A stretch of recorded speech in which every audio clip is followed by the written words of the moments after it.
Hey, what is up, everyone? This is Gary A. Swaby, and you're now listening to or watching the Powercast. And we will be covering Power Book 2 Ghost, Season 4, Episode 6. And the title of the episode is Devil's Playground. And today I am joined by Mr. Richard Bailey Jr. How are you doing, Richard? Doing good, Gary. What's up, listeners and viewers? What's up, indeed?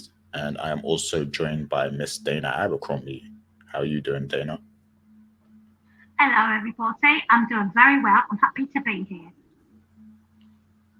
Good, good. Yeah, we've been on a bit of a hiatus. I mean, well, not just us, but Power has been on a hiatus because they decided to split this season in half and take a break in the middle. So, for the past couple months now, we haven't been talking about Power, but it is back officially right now. But yeah, before we get into our thoughts on this episode, let's have a little check-in. Like, how have you two been, over the past couple months? Like, Dana, I know you've been up to a lot of things. I mean, I just saw you on TMZ with Jonathan Majors. So how you been? We had some exciting times. We definitely partying to Not Like Us, doing stomp. So, yeah, it's been fun. No, but basically been doing a lot of interviews, a lot of reviews, not done nothing major, but everyone else doing a lot of reviews and a lot of interviews over at the Coalition Entertainment channel. So you guys can check that out. I have a lot of interesting things with Lee Daniels with the movie that just dropped, The Deliverance. We also will be having a lot of Disney or Marvel, Agatha All Along. We're doing that as well. We did it. And there's going to be a lot of more upcoming movies. This is my Oscar Emmy season right now. So we're praying to Jesus for some strength, and I'm covering that as well. But anything that you want to know, TV, movie wise, will be on the Coalition Entertainment channel. But overall, I have been missing my Power. I heard that big rich town. It's like, oh, I got the goosebumpies. It's like, oh, thank. It's like a little sip of crack in the morning. So I am looking forward to how they finish off this second half of the season. And I do hope that we get a better half in that we've gotten kind of with this episode. But we'll talk more about that and take it away, Richard. So, first and foremost, glad to be back covering Power again. I have been pretty busy as well. I will start by saying, yes, definitely check out the entertainment channel. We are going to be doing some things because I know I do have some things planned to do with Dana on that channel. So I did see some of you already follow the channel. So thank you for the continued support. And if you are interested in checking out our other reviews on different other movies, so on and so forth, definitely I would encourage you to check out the channel, subscribe if you can. As for what I've been up to, this past weekend, I did go to PAX West, my very good friend, Ricky. Very good event. So we're going to be posting a lot of gaming related stuff on the website. There's already some stuff on the coalition.com. There'll be some stuff on the Coalition Gaming channel as well coming soon. So if you are into video games, check out that channel. And otherwise, I've just been taking it easy. I will go ahead and just say one personal note. Today is my niece's first day of preschool. So the family is very happy right now. And she's also very happy too. So definitely looking forward to hearing what her thoughts were on the first day. But otherwise, yeah, glad to be back and talk about Power. That's special right there. Shouts to the niece and everything. Yeah. But yeah, I mean, me personally, like I don't even remember a lot of what I was doing. Like sometimes my memory needs to catch up, but I do remember I had a meet up with MovieBot, one of the other Power guys out there who makes content. So yeah, we met up. Shouts to him and DJ. We met up to work on the project. And then also last week, I met up with one of the coalition founders, one of the other founders of the coalition, Anthony Frazier. So big shouts to him because we started the coalition in 2008. A lot of people don't know this. A lot of people don't know the history. The Coalition, it started out as a gaming and hip hop blog kind of thing, and it kind of blew up back then because we were one of the only people like presenting gaming news to like our audience, like an urban kind of audience and stuff, black people and minorities and stuff like that. So we kind of blew up back then. And yeah, we got invited to shows and stuff, E3 Expo, and all that stuff. And the team grew. A lot more people came on board. At the beginning, it was like me, Anthony, Edward, Richard came, and yeah, Mills, a lot of the OGs out there and stuff. And yeah, like we just kept growing year after year. We kept growing and stuff. Of course, there's a lot more brands out there doing the type of stuff we do now as the internet kind of grew and more people got on the internet and started making content. So there's a lot more people out there, but there was a time where we was like one of the only ones doing this kind of stuff for aimed at our audience. So yeah, it's very special to kind of meet up with another founder from the Coalition and just kind of check in and see how he's doing. He's doing good. He's married and everything. He's going on a cruise over here in Europe and stuff. So that's how I was able to see him. So yeah, shout outs to Anthony. And it's just a reminder of this journey that, we've been on over the past, 15 years or something, 15, 16 years or something like that. So yeah, big shout outs to all of us because we're still doing this. We're still making great content together. And I suggest everybody subscribes to, all the channels, whether it's this one, the main channel, or the entertainment channel, which is run by Dana, or the gaming channel, which is run by Richard. And then, also go over to the coalition.com website, Coalition with a K, which is kind of, the base for all of our content. So you'll also see like text-based content there as well, our reviews and editorials and things like that. So definitely check that out. But yeah, that's about it, really. Just going through these ups and downs in life, as everyone is, and I hope everyone out there listening is doing well. And I hope to see a lot of the familiar faces in the comments as well, once this goes out. But with that being said, let's put the focus on power. And it's time to talk about this episode 6. So I'm very curious what my colleagues here are going to have to say. But this week, I'm going to, take it away and go first with the takeaways. So let me begin. So I got my notes here. I'm just reading it. Okay, so this episode really like set up Carter as the main villain, in my opinion, because it might have not been clear in the first 5 episodes, because they really kind of it was really the 5th episode where he kind of showed his true colors. But this episode really like marked him as the main villain. Just the stuff that him and the task force were up to. Yeah, like they were up to a lot of dirt in this episode. Let me just put my phone on silent here.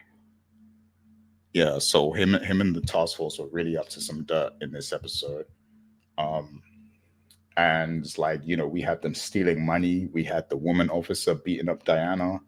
We had Carter killing Kamal Tate. And yeah, they're just showing that they're a force to be reckoned with. And part of me wonders where that Carter went that we saw in the first episode, where he was consoling Paz. He seemed like this, righteous, this self-righteous. He seemed like this self-righteous kind of police officer who was set on a mission to find justice because of the murder of his wife. So where did that guy go? Because in this episode we see he's killing Kamal Tate, and I thought that his rule was that you can't kill innocent people. You could keep all your dirt in the game, you could do all your dirt as long as you're only, murdering people in the game, like who chose that life. But now he's breaking his own rule.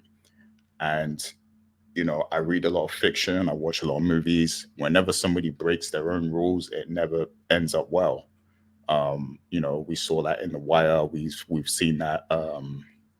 Well, we kind of saw Batman in The Dark Knight get tested with that. Where the Joker was trying to make him break his own rule and stuff like that. So it's like it's a common rule that if you break your own rule, then that's going to be the end. That's going to be your self destruction, basically. So are we seeing Carter self destruct now? Because or are we going to see that? Because you know he's the one who lives by these codes of, yeah, like, the only way to control these these drug dealers and leeches of society is to keep them within their own realm, kind of thing, and only make it so that they kill each other, but then they don't kill anyone else. But now he's killing another cop, and that is a big deal, to kill another cop. So yeah, where does he go from here is my question. But yeah, my takeaway is just that we know after watching this episode that these are the main villains of the show now, like this task force, just because of those two major things that happened with Carter killing Kamal, and then the woman officer beating up Diana, and we see she gave her two heavy blows into the stomach, and Diana was passed out for a long time. So it appears that she's lost the child. We don't know for sure yet, but seems like she lost that child. So and that is a big deal.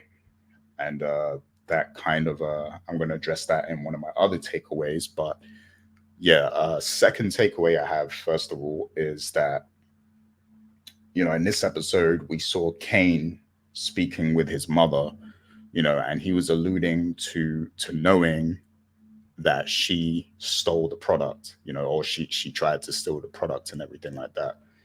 And then when Kane went back to Noma, he kind of protected his mother. Like he didn't mention that it was Monet, who tried to steal the product. So this leads me to believe that what's going to happen is that the tension between Monet and Noma is going to get very thick, and Kane is going to have a choice to make. Like, who is he going to protect? Who is he going to side with? And obviously, he has that negative stigma where he's a mummy's boy, So is he going to try and kick that stigma away? Or is he going to, actually, is he going to side with his mother and potentially take out Noma, once, things get to that point? So he's going to have a choice to make at some point. And honestly, it could be the point where he manages to break free of everything. Like maybe he does pick a side. Maybe he chooses to side with Monet, but then after that, he's done. He completely separates himself from Monet and decides to maybe take over Noma's organization and just like go out on his own, basically. So yeah, I think Kane has a big choice to make moving forward.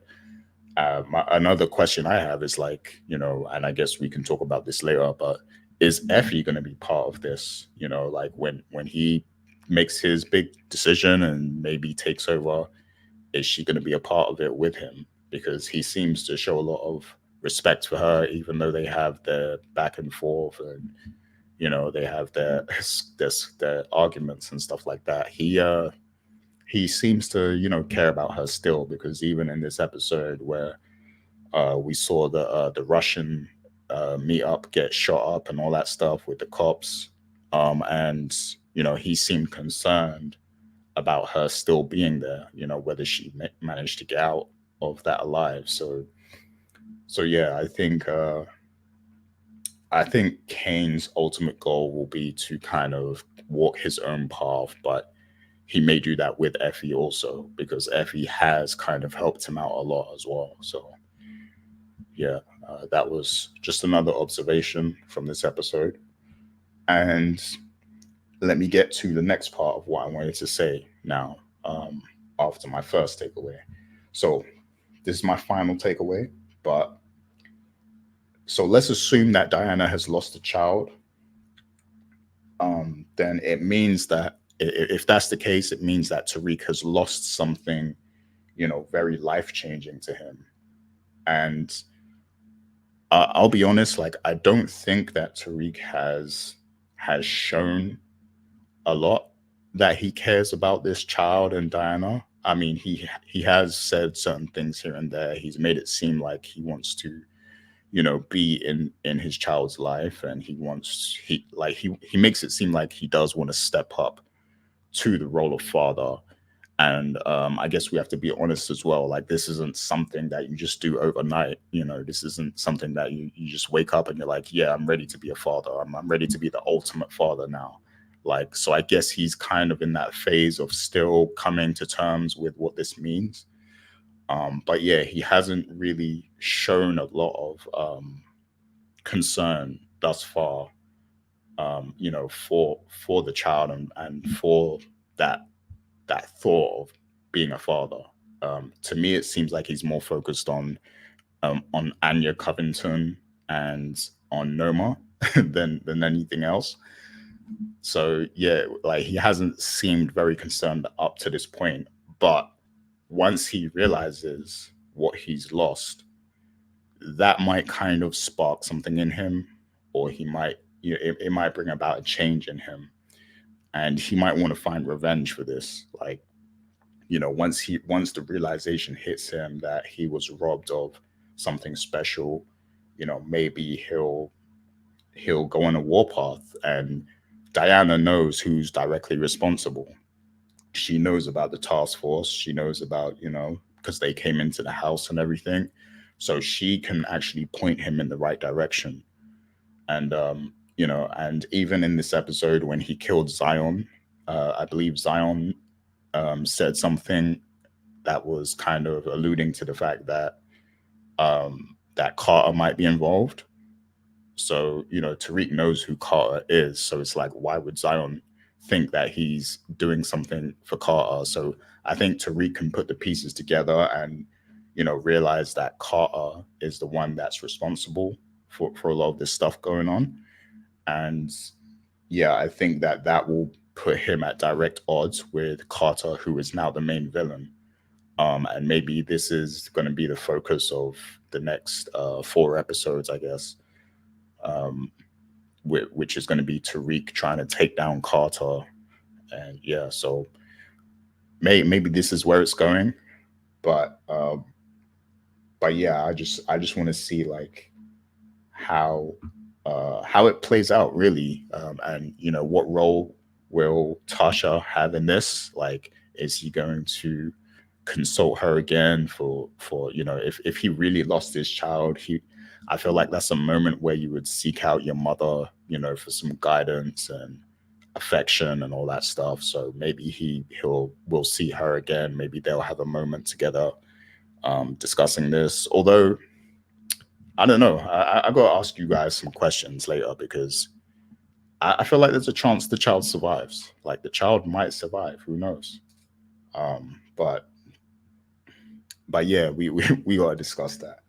But yeah, like, I want to see how this changes him. Like, really, like, is he going to get more serious now? Because so far, like, I have to be honest, I'm not that entirely happy with Tariq's progression, because it just seems like he goes in a cycle of, first he wants to get out of the game, then he gets pulled back in, and then he tries to make up with whoever the current connect is, and then he tries to kill the current connect again, and then he falls out with the Tejadas again, and then he's playing happy families with the Tejadas again, and like, it's just a cycle with him. Like, so I want him to kind of just like, come in, like, just change. I want to see some changes in him. So I hope that this whole experience does spark something in him, and that we get a little more out of the character. And that's I'm not dissing Michael Rainey Jr. when I say that, because I feel like he's a great actor. It's just the material, itself of the story that he's been given is that it's kind of like a repeat. It's a cycle, and it kind of gets boring a little bit. But yeah, it gets repetitive, But yeah, I hope that this changes something in him, and I hope that we get to see him and Diana have maybe a bonding moment, a strong bonding moment in the next episode, and that that pushes the story forward significantly. So yeah, those are my takeaways, and now we're gonna hear from Miss Dana Abercrombie. So Dana, when you're ready, hit us with your takeaways. I'm gonna hit you with my best shot, and then I'm gonna fire away. Oh, A lot of what a lot of what Gary said, I completely agree with. I feel that we are 6 episodes in, and if you just look at the what is this called, Power Book 2, not him when he was a baby, because yes, you see the growth between him and a baby and now, but it really does feel like Tariq is at the stage where he's stunted. He needs something or someone to push him forward. As you stated before, this is just a cycle after a cycle after a cycle. And I hate to say this, and this has nothing to do with the acting. This is solely on the writing. I feel that going the way that they are, maybe it's best that the show does end. I mean that respectfully. I love Power with all of my heart and all of my soul. I appreciate the writers, the directors, the actors, everything. My issue is just, I feel that he's stunted and stuck. He had initially this big ambitious dream of, I want to get out of the game. I'm tired of it. This is the last one. It's the last job. We've kind of seen that in movies and TVs before. I'm free, but they had to pull me back in. And I feel that that is what it is. And I understand that that is the cycle sometimes of what can happen. And that is what that lifestyle is. I'm trying to break free, but they pull me back in. Wait, I'm free. Oh, no, but then this happened and they pulled me back in. But to be entertainment wise, I kind of just want something a little bit more, that's exciting. I do feel that this series is being hijacked by characters that's not Tariq, respectfully. But this is the final season of Tariq's journey that we know of. We don't know what's going to happen with Force and the other shows, their origins, and we just don't know. But for this journey, I feel that this is a Detective Carter show. And I love Michael Ealy, but this really shouldn't be his show. And it's starting to feel that way to me. I really do. It's hard to explain because I do like some aspects, and there are other aspects that it's frustrating with me. But I will talk about the things that I do like because yay, positivity. I do like the fact that, Tariq is having to do things more on his own. Brayden at this point seems to be a liability. Remember now it seems to me he's slowly starting to get addicted to those drugs. We saw him use recreationally. We understand why. He has lost his family. He has lost everything, his connections, and he chose essentially Tariq over his entire family. And he feels like someone, it's not just I choose you over him. He was thrown out. He was discarded. So I understand that pain and that emotion and that hurt. So because of that, Tariq seems to be slipping. Not Tariq, I'm sorry. Brayden seems to be slipping. And we get into this whole don't get high on your own supply. And so it's interesting to see what might happen here.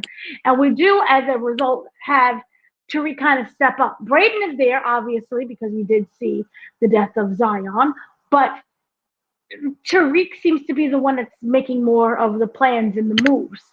And remember, he is the apex predator in this. So we're trying to see what happens. And I think that Tariq is going to become his father in order for all of this to end. But that makes me weary because his father died. And if we go back to the flashback from what was it, episode 4? I think it was 4 or 5. The last episode, we had that LSD kind of flashback, not flashback, but that the LSD moment where he was in the future, Tariq looking at, the power Tariq and realizing that a part of him has to die in order for him to become this apex predator. And I'm waiting for that death to occur so we fully get that. So I'm waiting to see that transformation. I look forward to that, and that is something that is positive at the moment. The Detective Carter situation, I kind of have to slightly agree with what Gary said. I am not liking the direction. It feels like we are just rushing everything to get to the end. Again, I don't know if this is because, the writers received, hey, this is the finale. We're not doing anymore. When they was planning out, season, what was it, 7? Or whatever season that would be next, 5, I don't know. I lost numbers. But the next season, so they can plan out certain things. And they was like, knock, knock. Guess what? You canceled. So they have to do that mad rush. If that is the case, I deeply apologize. 1, for being canceled, and 2, for, not being able to end things in the timely manner of which you initially wanted to. But it does feel like this is rushed. It does feel like people's original motives are now just being rushed. We went from, I would like to call it the face-off episode when we introduced Detective Carter. It was like, oh, Manono, hee-haw, and it was in the church, and, the cape is flapping in the winds, and basically he's Nicolas Cage. And he's like, I've come to avenge my wife, and we figure out what happened. And in order to stop the bad guys, we have to be bad ourselves, but we're not really bad. Now it seems that everything is catching up to them, like at a world speed, like a record speed, in terms of now all of a sudden the internal affairs is after us. And it feels like a lot of story building was done probably off camera. We don't know how long this task force of being bad, but also having like a contest with the bad in order to, fight the bad guys. We have to become bad ourselves and corrupt. And as Gary said, they are breaking some of their own rules, which again, it was like, that's how you get got. And if Kamal is seeing this, I wonder how many other people are seeing this as well. So that. Speaking of Kamal, rest in peace, but he was so annoying to me that I genuinely don't care that he died. I'm sorry. It was like, you're both annoying and you're coming across as like slow, and then you're putting the things together, and then it's like you're gonna confront the guy in the middle of the dark, and so he's gonna now die. We knew. For me, I felt like his death was coming for a while now. I'm sorry, but he was just so annoying. If he would have said like, yeah, I want to be a part of your team, and then worked as like the mole from the inside out, I'd have been like, oh, that's really great. But the way how they did it was like, yeah, just take him out. But I will say this, at the very end, when Detective Carter shot him, he was like, oh no. He dug himself into a bigger hole because, the Kamal is not like, some random little police officer on the first day of the job. This is a man who's been in this for a while. He has connections, and I hope this brings back Brother Tate. His brother is going to come back and figure out what is going on.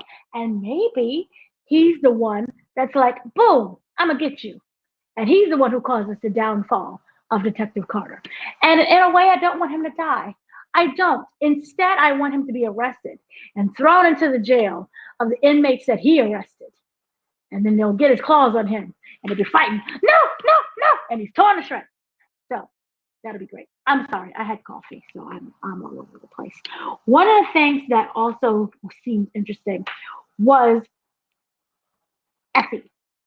The Effie situation, when she found out that what's her name, Diana was pregnant, was very interesting to me because it was like, oh, you're just jealous. But I was like, no, I think she's genuinely hurt. She's not hurt about the fact that, oh, Tariq chose Diana over me. No. It seemed like, in a way, she was rooting for Diana. you have everything, you have money, you have family, you're going to get out of this, and you have an opportunity and a chance to do that. But instead, you squandered all your opportunities. And now you're baby mama, essentially. You're playing house. And it was kind of like that, that mother, when she doesn't yell at you or scream at you and grin at you, you should just have an abortion, I think was out of anger. But I don't feel that it was out of jealousy. I think she was kind of rooting for the girl. There was never any hair pulling of, that's my man. Why are you doing that? To me, it just came across as a more mature friendship that just fell apart. And in a way, I really think that she was kind of, looking out for her. But there was one incident where when she came to her and she was like, oh, I see that, Diana's still alive. That I think was out of her. Not that she necessarily wanted her to die, but remember everything that, that Effie did for Tariq. Remember the whole Lauren situation? And so to me, it felt like, oh, I made all these sacrifices to you. And, look at what happened with me in that Lauren situation. And when it comes to you, you couldn't even kill her. So it just seemed like, to me, she felt abandoned and discarded. And then when we had that whole Russian shootout, where you could clearly see she was mentally affected by this, and she even stated she doesn't know if she could keep doing this. I think she's gonna have like a life-changing. I want her to be able to leave, and at this moment, maybe just screw the number and go on with the rest of your life. And in order to do that, maybe transfer to another school, because this just seems to be a lot. And I really do want her to succeed. So that was interesting. Another thing was the Drew situation ship. I love how in every episode it seems like Drew is getting beat up. And so he got his mollywop in. And he got mollywop right back. And it was all for a plan. But to me, it seems like Drew is always the one that people can just throw around and nothing happens to them. And in a way, I kind of find that funny. So him being arrested to go to jail in order to kill Zay, who was the guy from the previous episode that Detective Carter shot but didn't die.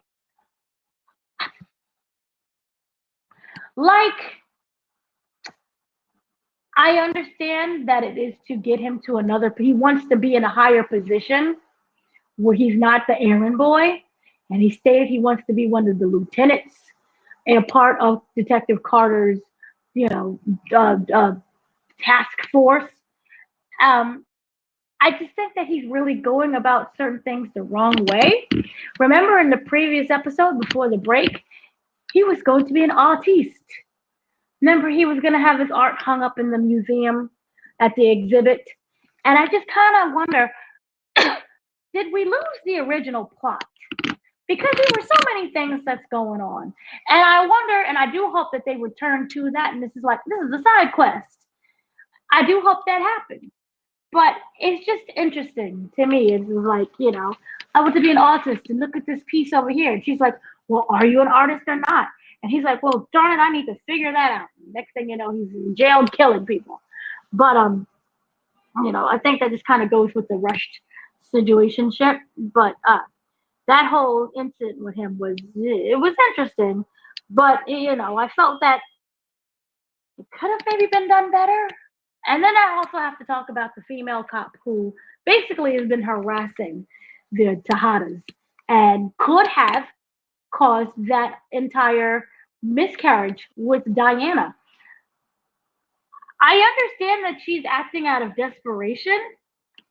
My issue is that it's too violent and too desperate, which I guess is the point of desperation. But to me, it's starting to come out of nowhere. Where it was like, this is Monet's situation. Oh, I'm going to go with this girl over here because I'm in this bind and I have to be at the internals affair interview conversationship. But at the same time, I have to go kill Zion. And I understand there's a lot of things to do, but I don't know. It's coming across as like extra. in a way, I can't exactly pinpoint it. I like the fact that we get to the next stage of whether or not this child is going to exist.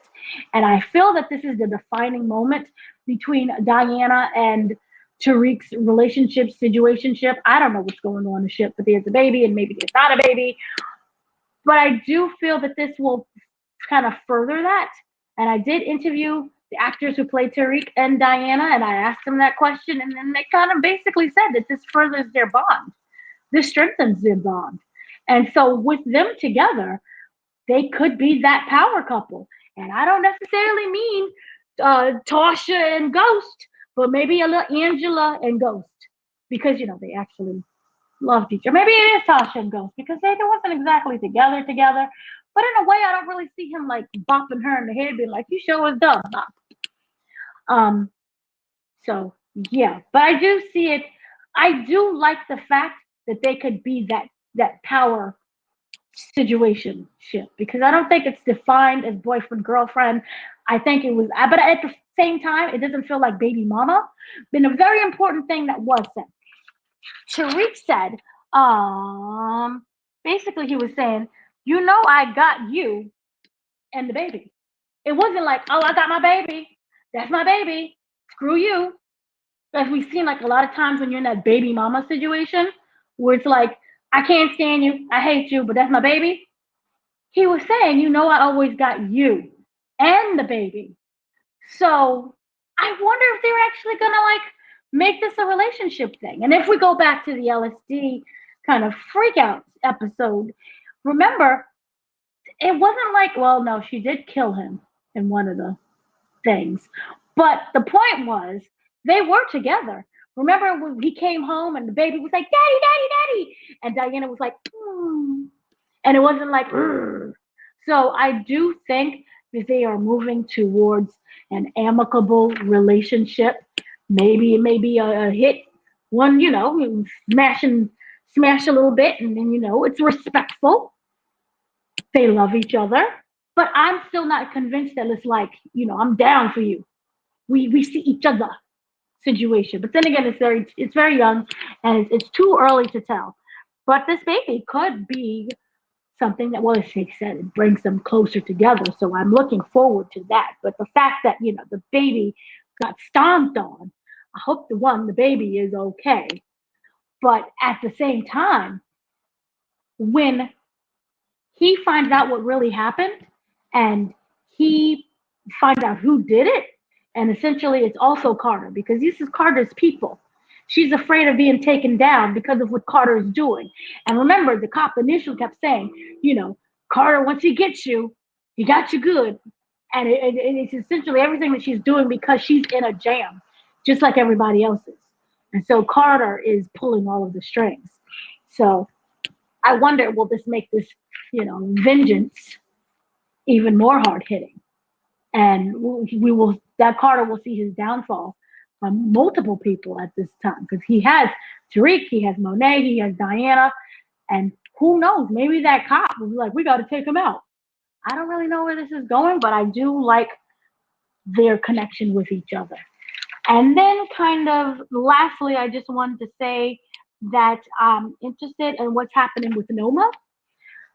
Again, I kind of felt like when we first met Noma and it was like, give me my engagement ring back. She's kind of just fallen to the wayside, and she's kind of lost her power. And the white guy died because of Zion and not necessarily her, but it was technically her. But I just want to see her be powerful again before this season is over with. And we'll see what happens. But take it away, Richard. Okay, first and foremost, excellent takeaways by Gary and Dana as always. So I will try to do pretty good as you guys. But let me start by saying I was not a fan of this episode of Ghost. Obviously, from an entertainment standpoint, it was entertaining, but there's some stuff that I had a few issues with. I know one thing I will mention right off the bat. I was not surprised to see Kamal get killed. We actually predicted that was going to happen on this show we've been talking about this for a couple of the recaps we've been doing now. So I kind of feel like when it happened, it's like, all right, yeah, I expected that. The point that Gary made about Carter being the main villain, yes, they have made this guy the main villain. And I agree with Dana that I don't really like the direction that they're taking that particular storyline because you could do a lot more with the character. And I'll get into that. But let me go into my takeaways because I do have quite a bit of things to say. First and foremost, let's start this off with Kane and Noma in this episode. Obviously, you know, the big thing was that Zion orchestrated that drive-by shooting and that killed the government official that she was trying to get the contract with. So obviously at that point, you know, Zion had to get taken out. And Zion isn't really too smart because he did that not knowing what the consequences would be and the fact that, okay, now he had to go into protective custody. And you saw that Carter had a conversation with him and basically had him go to a safe house. We had said before, obviously, there was a reason why Carter didn't want Kamal to investigate Zion. And you got the confirmation in this episode, obviously, because they were working together. Obviously, he knows information, so on and so forth, so they don't want nothing to happen to him and vice versa. So they do have this whole thing where they get him sent to the safe house. Meanwhile, Kane is playing this game where he knows that his mom obviously had something to do with this, but he doesn't tell Noma. And on the flip side of that, Monet knows that she is the one that stole Noma's supply, but she doesn't tell Carter this information. So it's this cat and mouse game playing that I feel is going to end with Noma and Monet having to face each other, which is something that I thought we were going to get when they first had the characters interact last season. So it kind of feels like it's headed in that direction. The question, of course, is where does Kane side in all of this? Because I thought that Kane was going to try to basically let Noma get the contract, and then eventually he would kill Noma and he would take over and be the one in charge of her entire operation. I don't know if it's heading in that direction now. So I do want to see where they're going with that. But obviously, we're going to get answers because, again, they only have 4 episodes left. If there is a spinoff show, we'll probably know about that by the end of this show. But I am curious to see where they take that storyline. So stay tuned for that. Going to my next takeaway, I'm going to get into the Tejada family a little bit more, you know, because obviously we did see at the beginning of this episode, Drew was caught spying on Carter, and he got in, and then he got worried, and then he ran away to tell Monet. All the while this is happening, you have Diana baby shopping for clothes. Now, I will say this, the conversation that Drew had later in this episode, where he confronted Monet and Diana, he's asking, why the hell are you out shopping for baby clothes where all this other stuff is going on and you got me spying on Carter? I think he was 100% right to say that because it's like, yes, the baby is important, but there is a lot of stuff happening now in this show, in this family, in real life. I highly doubt somebody is going to be doing all of this at a time like now when this is a life or death situation. You got all this stuff happening. You're under a lot of pressure. Yes, you do need to take a break and do something, but I just felt like that was a little ridiculous. So I agree with his point in what he said. Now, also, what ends up happening in this episode is, like I said, he was caught spying. So as a result of that, they sent him on a mission to go to the jail and kill the suspect that was there when they pretty much took down ended the drug deal. By the same token, Diana also, she ends up being in this position by the cop. I believe the cop's name is Felicia, who basically tells her that she needs her to kill Zion because even though Carter told Felicia to do it. And the point that Gary made earlier when he asked the question, we're probably going to get into this in the question segment. He asked the question about what's going to happen with Carter. I think what this episode shows is that the people within Carter's organization, they're doing their own stuff as well because they are concerned about also being exposed. Like Felicia deciding, oh, well, now that I'm under investigation, now that somebody's getting suspicious, I have to have Diana do this. I can't do it. And then the other guy who's working for Carter, who has Drew inside the jail to kill the other guy. After Drew does kill that target, Drew then calls and tells him there's someone else that I wanted that I need to take out for you guys, and I'm going to broker a side deal with you to do this. Obviously, there was no conversation between Carter and that other officer, so this guy is also acting on his own accord to try to do this deal with him. So I think that's what is ultimately going to undo Carter, is that the people in his own task force, they are trying to protect themselves as well, and they will do whatever they need to do to protect themselves. So I look forward to seeing where all this is going to go. But yeah, it should be interesting. Now, of course, let's get into my final takeaway, which is about Tariq and Brayden in this episode. Now, let me say this. I think Tariq's strategy of trying to use Anya to broker a deal, as he did at the start of this episode, it makes sense. But I'm going to say this. Michael Rainey Jr. is a great actor. But Tariq as a character, this brother needs to take it easy, because it looked like he was trying to work on baby number 2 with Anya. In that one scene, I'm like, yeah, this guy need to relax, and they could be heading in that path. And then, of course, the interesting thing is they have that conversation afterward where he basically tries to get more information. He knows that she doesn't know what her mom is really up to as far as the criminal activity, but he does find out about, that she has a brother in Nigeria that she always visits. She never allows her to go.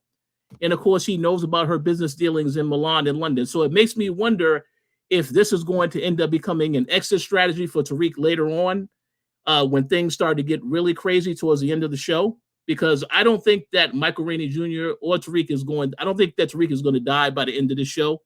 This is a character that can just go away and disappear. He could become a ghost, so to speak. But I do want to see where they're going with that. What I also find hilarious is, when they approach Noma at the beginning of the episode, Brayden actually has the evidence on him of that same thing that Agent Young had, the same disc that Agent Young had. And that is a very interesting detail, because we saw later in this episode when Brayden was at that party, he got high and he got crazy. He got up on stage. I guess he wanted to try to perform a little bit, and he was not successful at that. You see that he could become a liability because he is getting hooked on this stuff. So the fact that he has that information, I think Tariq later on, that's going to be something he may have to deal with. That's an issue that is going to have to be addressed, because it's a problem.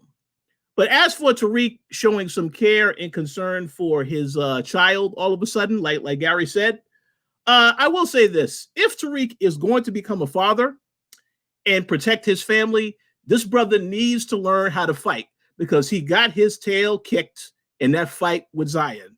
And once again, it's funny that Brayden had to be the one to save him. I thought that was hilarious that Brayden, obviously this guy is still recovering from getting high, and he is the one that helps Tariq still.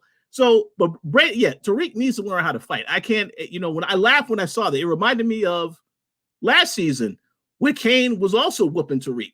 So this brother needs to learn some moves, because it just he looks silly, getting taken down. Then of course he looked like a badass when he finally pulls the trigger and kills the guy at the end. I thought that was hilarious. But yes, this guy needs to learn. But the final point that I want to make, what's that? Oh, just real quick, I'm sorry to cut you off, but you're good.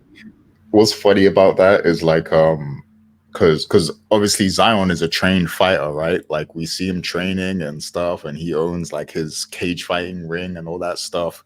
So I mean, I guess it makes sense that he whooped on Tariq, but the only thing is Kane beat him in a cage fight, and Kane isn't a trained fighter, so it's like all over the place. Exactly.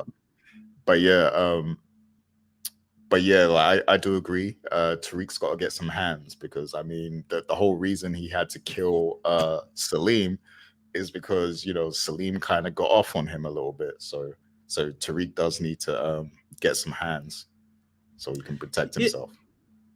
Yeah, I mean, when it comes to physical confrontation, Tariq loses every battle. The only fight he has won was against Brayden, and that was a very funny clip to watch that we saw last season. But yeah, this brother he got to be better prepared than he is. If Ghost was still around, he will slap him, say, listen, son, you got to man up, do better than this. But we'll see what happens. But the last point that I just want to mention briefly, when I started off these takeaways, I said I was disappointed. you will see that my name on the screen right now is Effie was right, because there was a scene that you both spoke about, I believe Dana spoke about, where Effie found out that Tariq and Diana, that Diana was pregnant and Tariq is the father.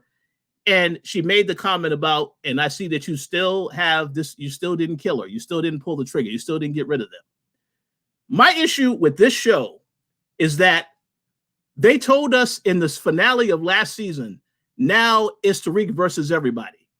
So why I say Effie is right is because it's a constant cycle of will they or won't they? Will Tariq get rid of the Tejadas or will he work with them?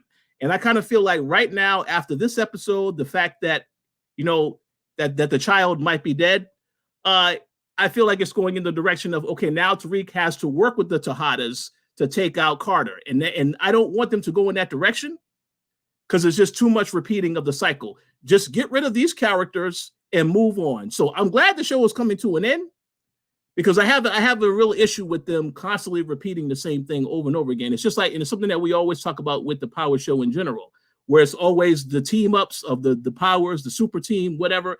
I don't want to see no more of that. These are Tariq's enemies. I understand you have to form an unlikely alliance for a period of time, but this has to end with you getting revenge on them. So I want to see which path they're going in. But I can tell you right now, based on this episode, if that baby is dead, I already know what's going to happen. And Tariq will be the one to have to deal with that situation. But yeah, we'll see what happens. But overall, I will say it's an entertaining episode. Disappointed with how they handle certain things storytelling wise, but let's see what happens in the next episode. Oh yeah, excellent takeaways from you both. And yeah, like I have to say as well, like I really liked that Zion called Tariq Little Ghost, like as he was standing over him and mocking him or whatever. And yeah, I just like that, they do reference that he is the son of Ghost, because for a while they just was kind of like not mentioning it at all. And it seems like this season, one of the background themes is kind of like, Tariq becoming, the new Ghost, or, kind of utilizing that part of his of his lineage, I guess, like, becoming his father in a way, or becoming the new version of his father, the evolution, if you will. So yeah, I like that, Zion actually has made multiple references to him being Ghost's son. And then, he killed Zion. So there you go. So can I just make one comment? I don't like the fact that Zion, when Carter asked Zion, who was you going after? He didn't tell him that information. So it's kind of like everybody is keeping a secret, because I'm pretty sure if Carter knew that it was basically Noma in them, I mean, that could have kind of changed things a little bit. I don't know, but I find it interesting how he didn't reveal that information to him when he asked. So I don't know where they're going, but we'll have to wait and see. Yeah. I don't know. I guess they're trying to set something up with that, but I kind of feel like it would be easy to figure that out. But I guess they're trying to set up another, plot point with that. But yeah, great takeaways. So let's get to some of our questions, because I know Dana's got some questions to ask too. So I'm just gonna touch on a few that I have here.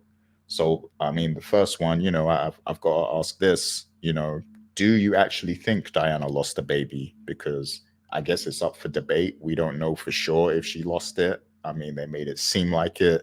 She was passed out for a while. She seemed to be in a lot of pain, and she got hit directly in the stomach like 2-3 times or something. So, but what do you think they're going to go with here?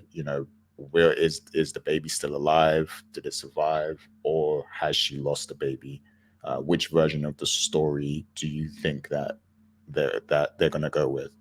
And of course, we haven't seen the trailer yet when we're recording this. So, we have like no clue whatsoever. So Dana, what's your thoughts on that?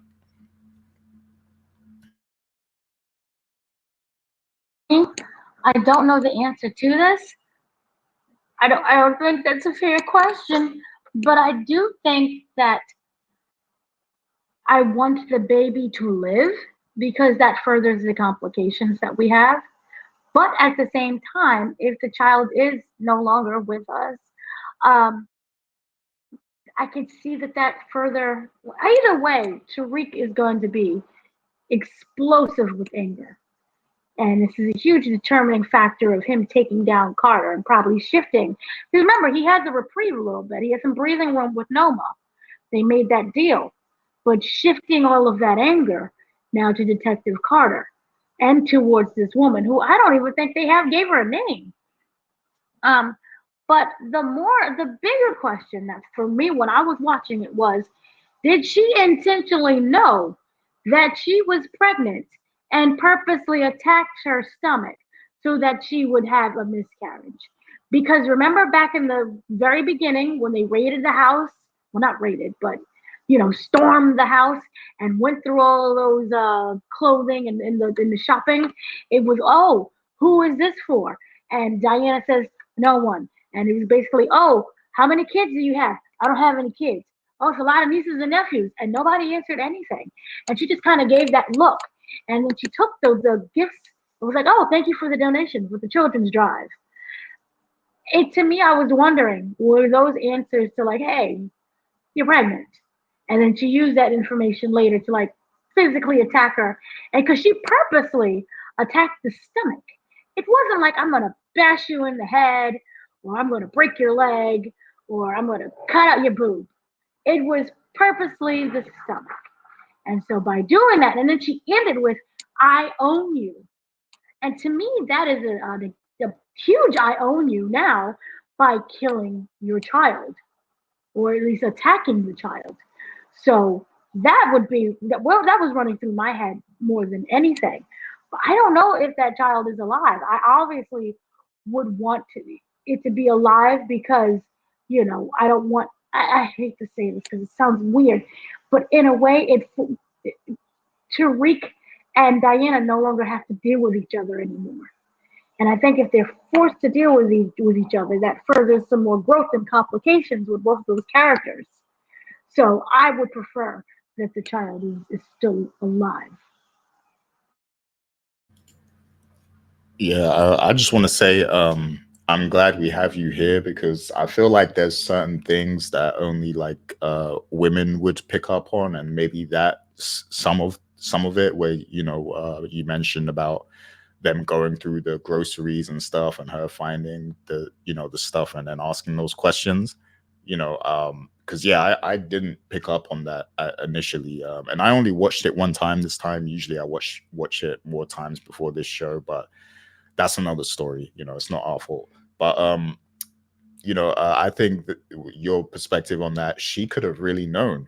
She might have really like figured out that she was pregnant and decided because the way the fight happened, it's like, I think Diana slapped her and she really did target her stomach like right away. It's like, why would you? Because surely the first instinct would be to like slap her or punch her in the head or something, but she went right for the belly. So I think there's some validity to what you're saying, and that she probably knew um, that she was pregnant and purposely targeted her stomach. So that's interesting. That makes this even worse if that's the case. And that's going to make the revenge sweeter if Tariq and Diana do go on that warpath. And I mean, there is that shot in the trailer where Diana is attacking someone and slamming something on their head or whatever. So maybe that's what it's about. So yeah, good observation, Dana. And Richard, what's your thoughts? What are they going to go with? Are they going to go with the baby survives or the baby is dead? What do you think? First and foremost, let me just make a comment. I agree 100% on what you said about Dana's observation. That is a very good observation, Dana. I also didn't really think that was the case because of all the questions that were being asked, and then she took the stuff. But she should have known that. But the other thing is, the cop's name Felicia. And by the way, I do expect to see memes online for Bye Felicia when they kill this character off. So stay tuned for that. But let me just say this. I personally think that the baby is gone. I don't want the baby to die for the same reasons that you both said, but I think it will further the story even more if the baby is gone, because the whole thing is that Tariq is in this situation where he's going to want revenge, and obviously his thought is to, well, I need to go after this, Felicia. But again, Carter does not know that Felicia told Diana to kill Zion. And that was how this all started. And one thing we know about Tariq is he likes to get one up on his, on his enemies. He can maybe approach Carter and say, hey, so one of your people took out Diana and my kid. That right there would clearly that makes this a different situation. And again, the baby is innocent. So this goes against all the stuff that they're talking about where they don't kill innocent, so on and so forth. So I kind of think I can see that happening to create further conflict between Felicia and Carter, and his whole task force. Because again, like I mentioned earlier, it feels like they're going to be operating to save themselves as well, not just Carter. And if Carter gets in the way, well, I got to do what I can to try to save myself. So I want to see what happens. But I think that's the direction that this is headed in. And where it gets interesting is that we do know that Tasha is going to return at some point because she was in that trailer. Tasha does not know any of the stuff that Tariq has been dealing with, as far as she still thinks that she was successful in taking out Monet. So when she returns and she sees Monet is still around and Tariq is around Diana, that could create some issues because she may try to take out Monet again, or they may try to take her out. And that's why I say, let's see what happens. Because if something happens to Tasha, that's it. I know Tariq can say he cares about Diana now, the baby, so on and so forth. But if somebody killed Tasha, game over. Now he will be taking out the Tejadas. So let's see what happens. But great question, Gary. Great observation, Dana. Or go ahead, Dana. I love Notori. I love Tasha. But she caused her own mess when she tried to take out Monet and didn't do it successfully. So whatever grave that she digged for Monet, she's digging for herself. I'm cool with her coming back and then no longer having a face.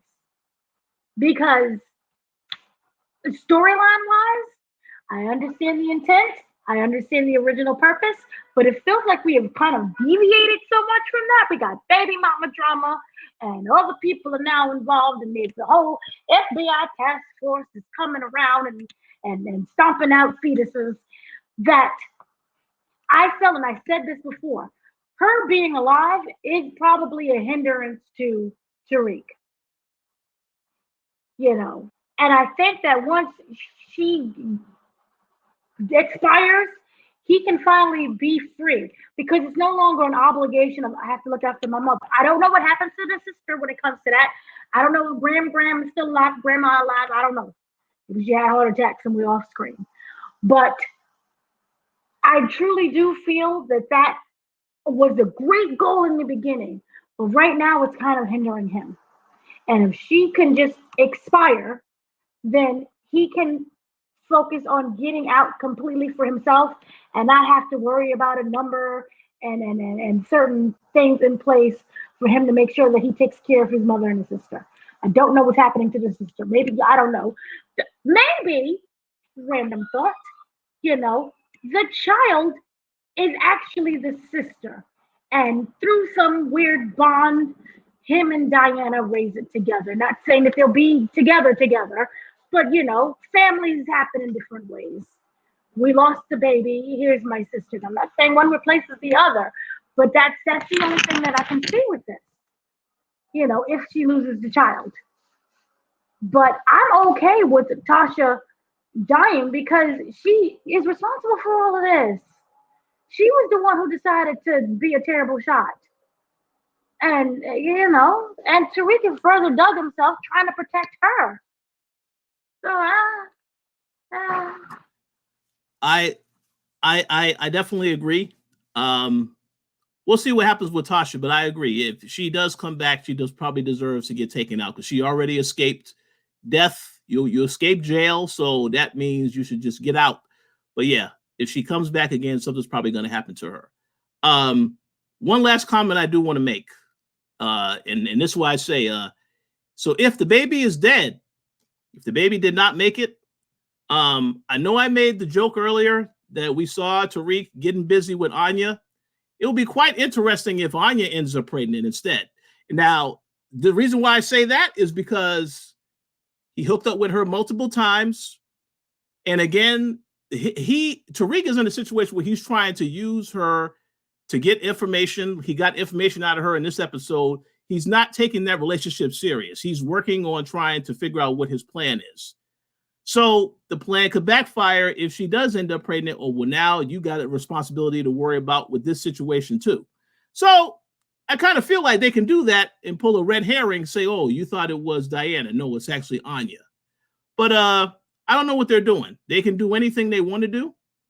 I personally don't care about either character. So it won't matter to me. But we'll see what happens. I have a question. Yeah. Do you feel that she's starting to get too clingy? Because it was like, hi and bye. And then now it's like, hey, Tariq, what you doing? And then she seemed to be really hurt that he was like, look, I gotta go. I got businesses to take care of. And she was like, oh. So I was just wondering, is she getting too clingy? I don't like the clingy. Yeah, we saw that. Yeah, I think it was starting to go that way because at first it seemed like even Anya wasn't like, she was just kind of using Tariq as like, a jump off, if you will, like, just casual dating or whatever. But then after she kind of opened up to him a little bit, in this episode, talking about her past, it seemed like she kind of got more attached to him. And then, she came around later on wanting to be with him. And then, he kind of, it's like they kind of switched places a little bit where he was like, nah, I need to go handle something. And I think what's going on as well is that because now Tariq is kind of back in Noma's good books, so maybe he's thinking to cool off of it a little bit as well, because he's kind of like working with Noma again. So I don't know if he's maybe thinking of backing off just a little until he needs to use her for leverage again. And then, there's also the baby in the mix too. So I think all of that going on in Tariq is making him take a step back. But then I think now Anya feels more attached. So I'm very curious to see how they play this now, because now he has to be there for Diana in this moment. So, I'm very curious to see how that affects the relationship with Anya. Go ahead, Rich. I agree, and there also is some defiance because she did tell Tariq that her mom told her to stay away from him. So let's see where they go with that. Obviously, Noma hasn't told her daughter all her secrets. Okay, so I kind of feel like that is something that Tariq, he knows really what's going on. At some point, she's going to find out the truth. She's going to also find out that Tariq was involved in this also. That always happens in these type of shows where there's a storyline like that, because it is the soap opera type stuff. So we're going to see that. But yeah, I don't know. I have no idea what's going to happen. I would be very curious to know what everybody listening to this show thinks. That was a good question and a very good observation by Dana. So I'm very curious to hear what everyone else thinks about where they're going with this particular storyline. Yeah. Oh yeah, definitely leave your thoughts in the comments on that one, people. So yeah, next question I have, and then we'll get some questions from Dana. But next question I have is like, do you think this show needs a major character death? Now, the reason I'm asking this is because I feel like it does, to kind of mix things up a little, because it's just the formula of the show and the season in particular, where it's like, like I said earlier, it just feels like a cycle sometimes. Like, first they're beefing, then they're friends again, then they're beefing again. It's like it's a constant kind of cycle. I feel like something major needs to happen to shake things up. And I feel like, with this being the final season of Ghost, we're kind of due some major character deaths. Now, I do want to emphasize something as well, because of course, Kamal Tate died in this episode, and I don't consider him a major character. So what they like to do in these spin-offs sometimes is they like to kill off previous, B tier characters from original Power Law, like Sax and Kamal, and sometimes they kill off those characters. He was not a B character. He was a ride or die. Weird. And you can't trust him. He was day one. He was day one. Yeah, he's a day one. Shouts to Sax. I'm not trying to diss him. Sax is official, man. So shouts to Sax. But sometimes they like to kill off the OG characters from Power and pass it off as like a major kind of a big character death, and it is in a sense, but I feel like in Ghosts in particular, somebody needs to die. I think we're due some kind of death, whether it's in the Tejada family or I don't know, Braden or Effie, or I just feel like somebody has to go, because it's we're having too much of these repeat scenarios where they're in danger and somehow they all make it out alive and everybody's okay again. I just feel like there has to be some death as we come to these final episodes. But Richard, what's your thoughts?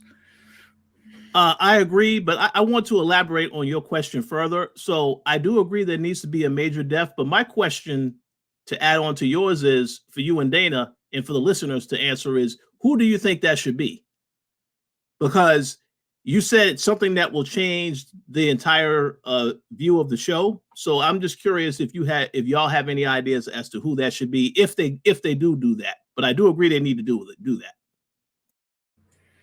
Yeah. So watching this episode, I mean, there's a few people I do want to see gone, but watching this episode, I feel like one of the most touching ones. And I was talking about this actually with a DJ show. So shouts to DJ.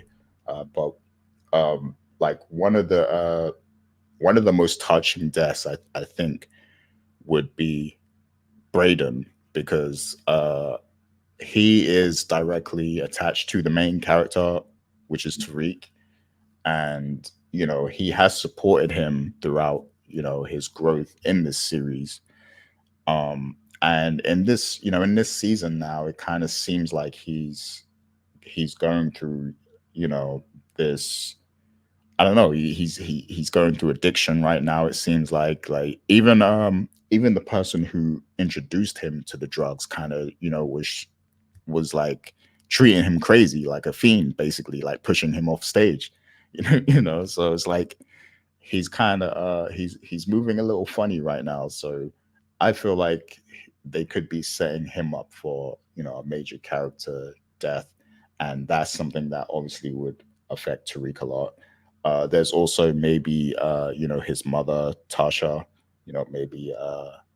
maybe she actually catches a bullet in this season. So that's two major deaths that could occur. But I don't know, I feel like somebody in the Tejada family too. I feel like it would be very weird if this show ends and nobody in the Tejada family. Let me stop you there, Gary. Let's just go ahead and say it. Monet has got to go. Yeah, that's it. Get her off the show ASAP. No more drama. Oh man, yeah. Shouts to Mary J. But I think I think it's that time, because they have been they've been having all these flashbacks and stuff, so it feels like they're setting up something, like her dying. So, and it would make sense. I feel like her death kind of it kind of sets her children up, to kind of surpass her in a way. It sets them up for their next phase or their next journey of Power. Assuming that they might be in the spin-offs, I don't know, but you know, it kind of sets them up if for their story in the future. So I feel like, yeah, Monet does need to go, and she is like kind of the culprit of a lot of the stuff that happens in this show. Like, she's the reason, you know, a lot of the bad things that happen to the family, like it all kind of falls on her. So yeah, it kind of seems like she needs to go. But what do you think, Dana? Good thing I can talk because y'all all saw my ideas. Braden, I feel, is just a repeat of, as they even said, little Tommy. And we don't need repetitions. So Tommy can go. Not Tommy, but baby Tommy. Braden can go. Monet is annoying. Bye. As I stated before, Tasha, bye. Detective Carter, we already know, bye. The female cop, bye. In terms of big major people who are attached, I would like to see Drew finally get got because he's just like annoying and he does nothing. He's getting beat up all the time. He can go. He's too weak, respectfully. Bye. Yeah. So I kind of see if we're gonna do the continuation, maybe Diana, because that is the baby mama, assuming that the baby is still alive, and Kane has a really interesting storyline. But that's it. That's literally all I would be interested in. What exactly can Drew do aside from get beat up and like, oh, I demand to be a part of the lieutenant because I'm finally growing something. So no, he can go. Anya can go because what is your purpose now? You're annoying me. That girl. Ooh, what if the daughter goes? That would be nice. She can go too. And then who else is on the show? We do know that the sister is coming back. Monet's sister. So she can kill Monet. She's coming back. But again, then Tasha can definitely go. Because, like, bye. You haven't really been on the show anyway. You're busy, hiding upstate and being touched by some random white dude whose hand is broke. So you can go too. I'm good. We don't need you. Respectfully. That's hilarious. But yeah, like I just hope I hope it happens soon, to be honest, because I just feel like as we come to these final episodes, like we need some major stakes occurring. Like I don't want to, see the same kind of cycle again. And I'm sorry to the team at Stars and the writers and all this stuff. I know they work hard, but I don't know, like sometimes it just feels so repetitive when it's like the same back and forth stuff happening. So I hope that we get some major stakes as we get closer to the finale. But Richard, I think you were going to say something. Oh no, I agree 100%. And personally, if I was in charge of Stars and I knew that I was going to split this up into two halves, that mid-season finale, a major character would have gotten taken out because that would have built anticipation for the show to return and see how that would change everything that's happening in the show. But obviously, that wasn't their plan.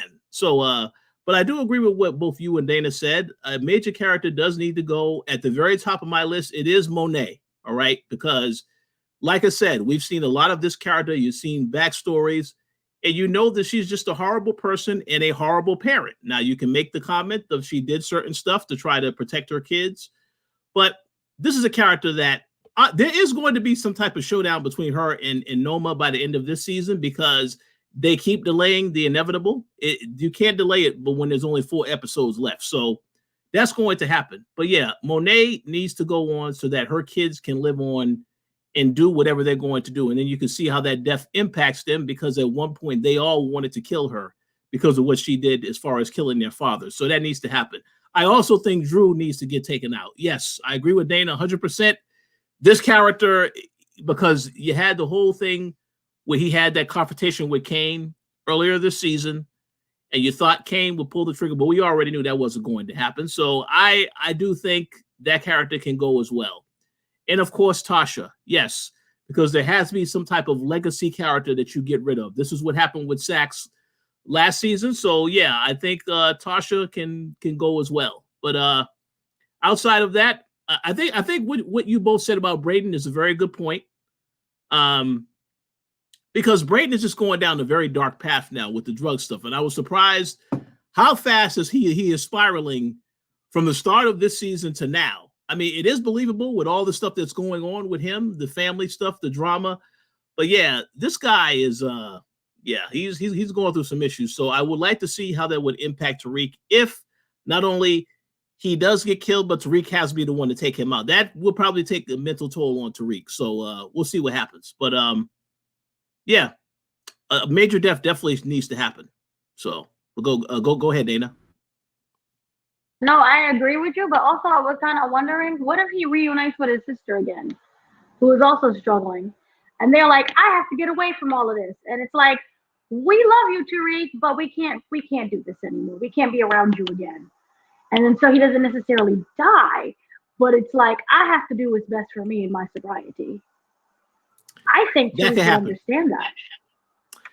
That would happen. And considering all he has done to save Tariq in the past, Tariq should grant him that opportunity to leave.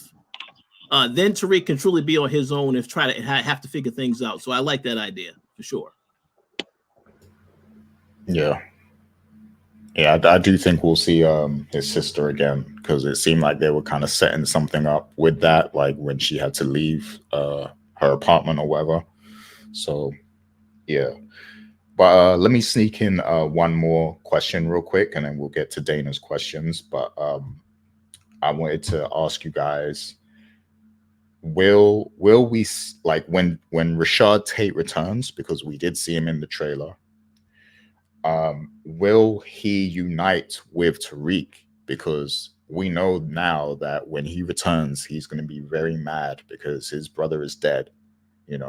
So there's going to be a lot of answers that he's going to be looking for, and he knows who Tariq is. We've seen these characters, interact before. We've seen them make deals. So I think one of the people he is going to go see is Tariq, to find out what's been going on. So, like, do you think that Tate will kind of give Tariq some political backing on his mission, maybe? Do you think we'll see these characters unite and work together in any way? So what do you think, Rich? Actually, I think it is the exact opposite. I think that when Tate comes back, he's going to go scorched earth on everybody. And he's going to think that Tariq had something to do with his brother getting killed. Because if you recall, all of the stuff with the Ponzi scheme, Tate is the one that used that to get into office. He used that to basically, boost his chance to get into office. And at the same time, everything went up in smoke. So Tariq, it probably got some issues with him also. But I do think because he knows, Tariq's history, he knows how trifling James was and how trifling Tariq is. He's definitely going to think that Tariq has something to do with getting his brother killed. So I definitely want to see how they interact when they do reunite, but I don't think he's going to want to help Tariq. I think he's going to, and let's say he does decide to help Tariq. I do think he may try to play Tariq and make sure that not only does he have Tariq take out who was responsible, but he also takes out Tariq. I just kind of feel like he's going to be very angry when he comes into this storyline. So that's what my guess is. Yeah, go ahead, Dana. What do you think? Okay, so like, here's the thing. I have two conflicting thoughts. One is, do we really need Rashad Tate? Can he just die? And then the second one is, what if he is able to use his political backing in order to take down Detective Carter? Because remember, the whole thing is what do they call it? The Internal Affairs Bureau is basically is after us. They know something stank with that little girl whose name is Felicia. Something is weird with her. She's having these appointments. Remember, she stated that Carter stated, get your act together. And one person can cause this whole thing to be a downfall. Tate needs a win. Remember, that girl left him. It was supposed to be the perfect relationship. And that woman left him. He's down in the dumps, and he really needs that comeback story. The comeback story could be taking down this task force that was actually working for evil, right? And killed his brother. That's that right there. That's Time Magazine. That's the New Yorker. That's the New York Times, right? Using that story, I feel, could be that big launch to further his career and definitely will get him elected. And then we can finally get Power Influence. Because that should have been a show. That other show that we asked for, but it's not going very well. But that can be his big comeuppance. So unless they don't kill him, that's how we get him to take the victory. And then also on top of that, he would protect Tariq with all his little connections and things. And Tariq, in a way, could be like clean of this and could walk away. Because he also has so much information. And they're like, oh my God, Noma. Remember, he has the card, that SD drive. Do they call it SD drives? Oh Lord, am I old? But that little hard drive thingy, where he was like, look, I have this whole information about, your daughter, your daughters and all the things that you done did. But then this is what I have a bigger question. And I don't think this impacts Tate. But one of my thoughts that is random that's popping through my head is, by Felicia has the recording of Tariq killing Zion with Brady. So now I'm like, ooh, what's going to happen? But if they do take her out, and then, I don't know, they somehow get the tape back, then he'll be okay. I don't know. But also he can argue that he was forced to commit this crime by this dirty organization and dirty cop, and then further pin it on Carter. And in that way, Tariq is free. Maybe. So random thoughts in the head. Yeah, that's a great point about that footage. They showed us that for a reason. Like, that footage is going to come back, into play. I'm sure. But Richard, I believe you was about to say something.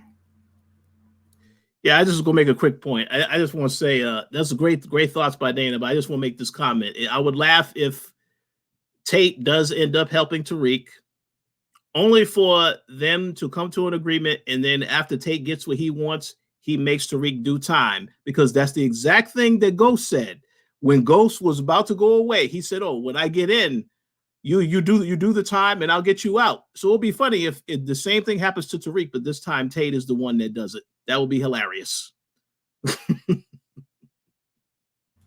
Oh yeah, that would be hilarious. Like imagine if Tariq's fate is that he still ends up in jail, like just like his father was gonna do to him the whole time. Like that would be hilarious. But yeah, definitely chime in the comments, people, and I'm gonna hand the floor over to Dana now and let her proceed with her questions. So, Dana, hit us. Shall I proceed? Yes, indeed. Shout out to the chicken heads. Rest in peace, Fat Man Scoop. Okay, so one of the things that I wanted to mention is we already kind of covered two of the questions that I had, but I found it really interesting what was going on with the Russians. The Russian situation, yes, you shot up some people, but you did not shoot up all people. I believe the very main Russian man was able to escape. So now we have, I feel that this is going to be an even bigger retribution that Noma is and everyone else is going to have to pay. So my question is, should we look forward to a payback from the Russians?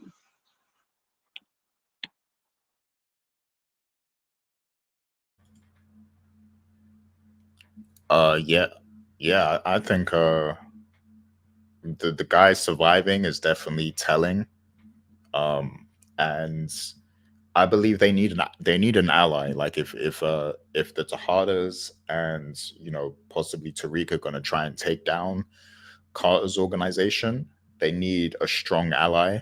They need some extra bodies, and I think the Russians could be that. And I think there's a reason why Effie got so close to them, because maybe she could be the one to really negotiate that.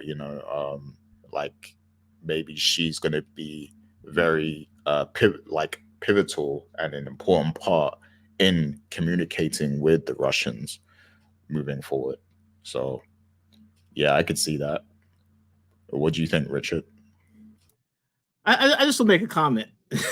I mean, I thought it was hilarious how the lead guy escapes. Like, where the hell did he go? Because they were in the building. What, did he jump off the building? I mean, I thought that was pretty hilarious. So I just want to make a comment about that. But yes, there will be some retaliation because the way they just came up in there trying to take people out left and right, and they didn't even get the main guy who they needed to get. You know, he's definitely going to look for some payback. Now, the question is he going to come after Carter? I mean, yeah, at some point, yeah. He's probably also going to try to come after Noma in them because he knows he was working with them, so on and so forth. We'll see what happens. But the one quick point I do want to mention is that you brought up Effie and the fact that she could become a resource. I do not believe that Effie's will have a happy ending. And I say that because I believe when Dana interviewed her and she made a comment that I wish that it ended a different way. My story ended a different way other than how it did. So that makes me think that this character, something probably could still happen to Effie by the end of this show. Hopefully she doesn't get taken out. But I kind of feel like it's not looking good for her. As long as she's around Kane and involved in all this stuff happening with the Russians, the Tejadas, Tariq, it's not a good ending for her. So I want to see which path they go in. But to answer Data's question, I do think the Russians are going to retaliate. That next episode, I expect to see some type of shootout or something that happens. But we'll see. You know, kind of to go off with your answer with Effie not getting the happy ending. Remember how there was always an innocent that needed to die, and why Effie is not innocent at all. In a way, she's kind of innocent. So she may be the one who dies in like what is that usually, the 8th or 9th episode?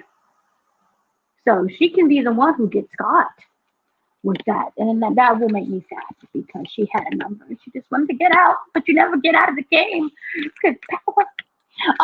Okay. So then my other question was more like a suggestion thing. We know that there is a brother that is in Nigeria that only she seems to visit all of the time, but what's-his-face, what's his name, doesn't seem to the daughter doesn't go. I found that to be very suspicious because I'm like, why would you not introduce your daughter to Uncle Nigeria and visit the land and be a part of the culture and the people? So I had a theory. What if, for some reason, and I know I'm stretching, so I'm gonna be Armstrong right now, Stretch Armstrong. What if the father is not dead? What if he faked his death with the help of Noma? And that's the reason why she always has to go to Nigeria. I don't know. Because why would you hide a brother from your child unless something heinous happened?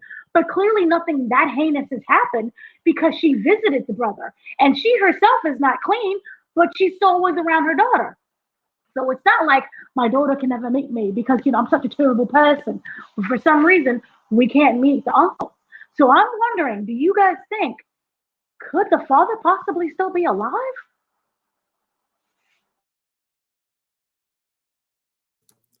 Well, I'll go first. That's a good theory. I don't know if the father is still alive. I don't believe he is alive. I mean, we saw him. He that was a pretty brutal death that he got. But I will say this: as for the brother,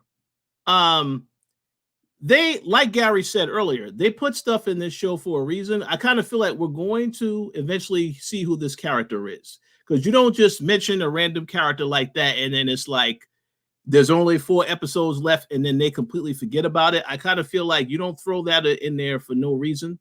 So we'll see who it is. Hopefully it's not a scammer, because I'm just saying, hopefully that's not who it is, but we'll find out.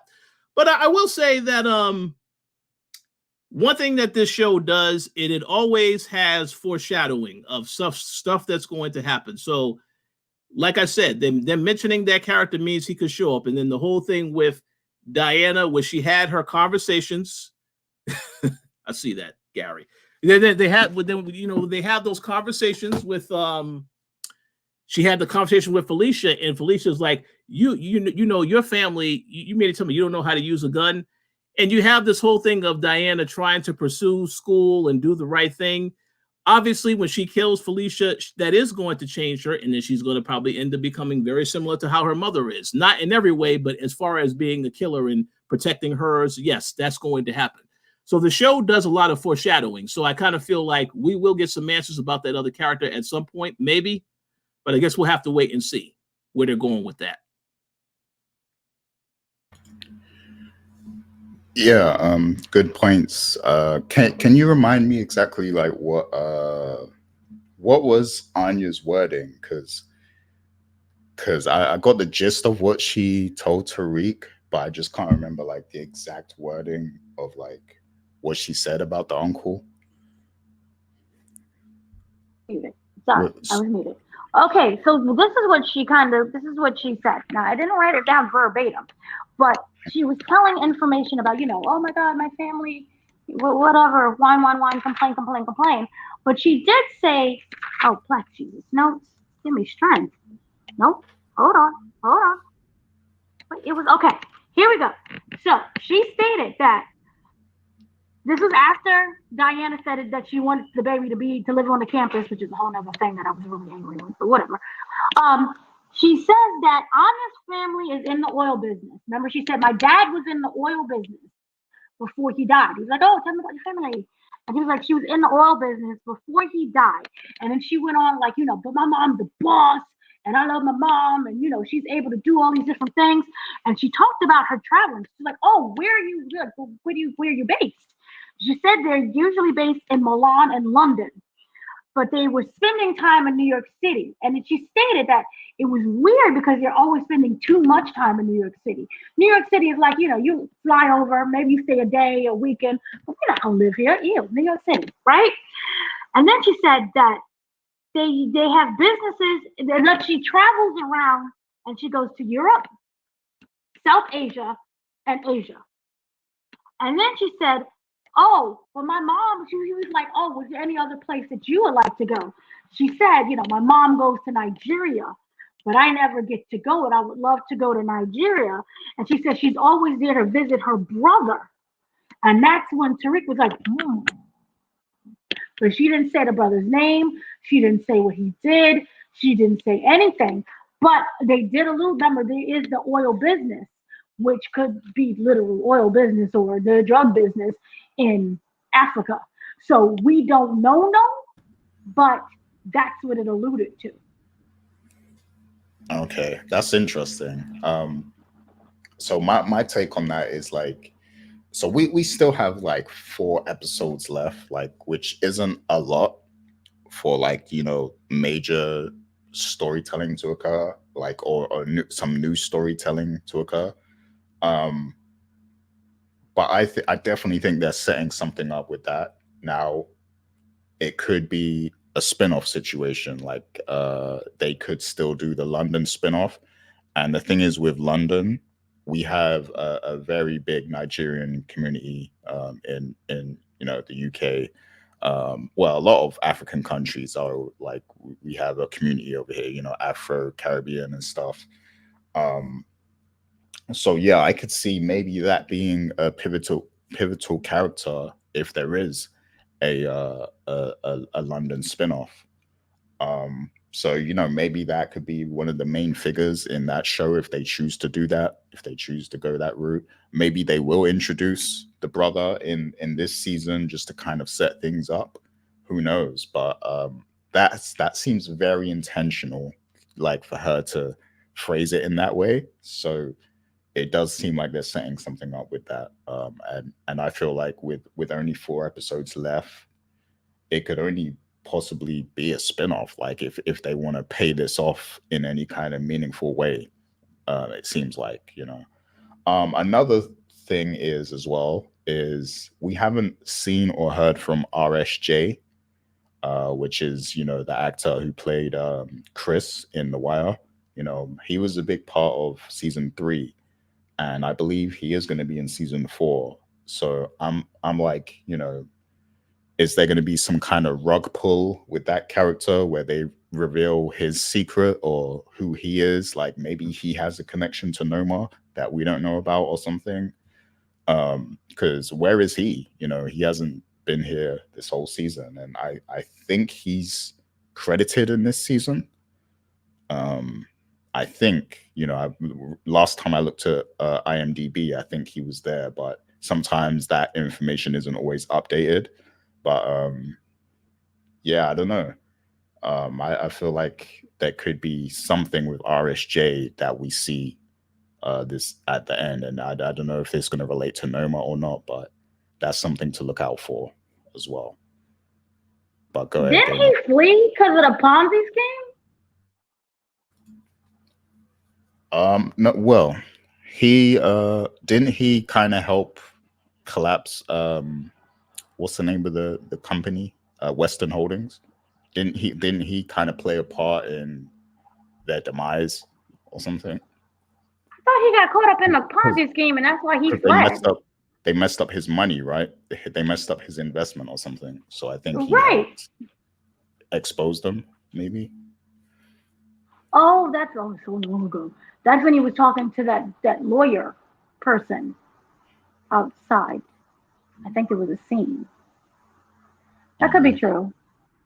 And but also with the Nigeria, doesn't he own Tariq's like estate, like the Queen's Child Project or something like that as well? I know he helped buy that building. So maybe. But I think they lost it in Western Holdings. I think they lost it or something. They lost that. Yeah, they lost that in Western Holdings. Tariq lost his trust fund. And wasn't Obi also from Nigeria? Yeah, that's what I'm saying. Like there could be some wild connection that they make, between him and Noma. True. That is true. We'll see. But yeah, good questions. You got any more? That was initially kind of everything.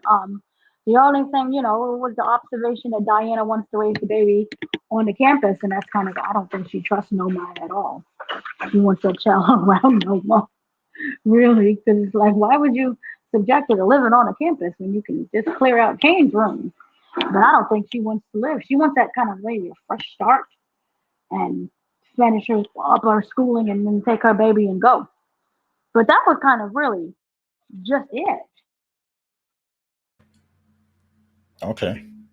Yeah, great questions. And we encourage you people in the comments to ask questions too, because if you come up with some good questions, we'll actually ask it on the show and give you credit and everything. So definitely leave your comments and let us know, your thoughts on everything we kind of discussed here as well. But that is going to be it for this episode. It's good to have Power back. Whether like I want people to know something, right? Because the way we review things might be different from other people, because we're honest. Like we have honest, unbiased journalism here. So we're going to tell you when something is really good. We're going to tell you when we didn't like something, or something is not to our liking. But it doesn't mean that we hate anything. We hate the show. We hate stars or anything like that. It's just our honest criticism. That's all it is.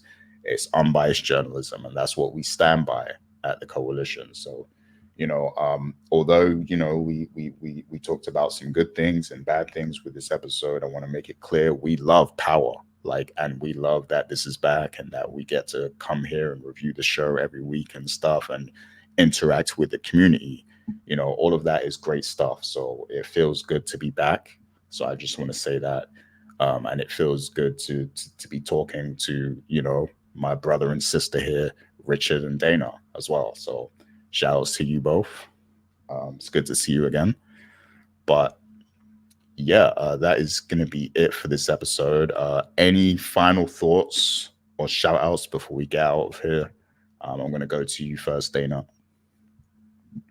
Just thank everybody for who's been listening and watching us throughout the entire Power franchises and through this season. And we will have the interview with Diana and Tariq, and we will be asking questions about what's happening to that baby, and will they still be together, and what is going on with just Monet and Noma and Aiden Carter and everybody else.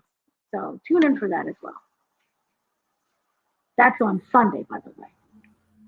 Oh yeah, look out for that on Sunday, that interview, for sure. And how about you, Richard? Any final thoughts or shout outs? Shout outs to you both. Always enjoy having these conversations about the show. Shout out to all the people listening who have been watching these reviews. Definitely leave your comments. Let us know your thoughts. And yeah, looking forward to covering the show the next couple of weeks. And then, of course, we'll probably have another break before the real Power Show returns, Razor Kanan. So stay tuned. Oh yeah, just as we were recording this, I think the news came out about Raising Canaan is coming back this winter. So yeah, look out for that. I personally winter is coming. Yeah, winter is coming. Yeah, I can't wait because that is the best show on TV right now. So, but yeah, that is going to be it for us. We'll be back next week. Until then, everybody take care of yourselves and have a great weekend. Peace out.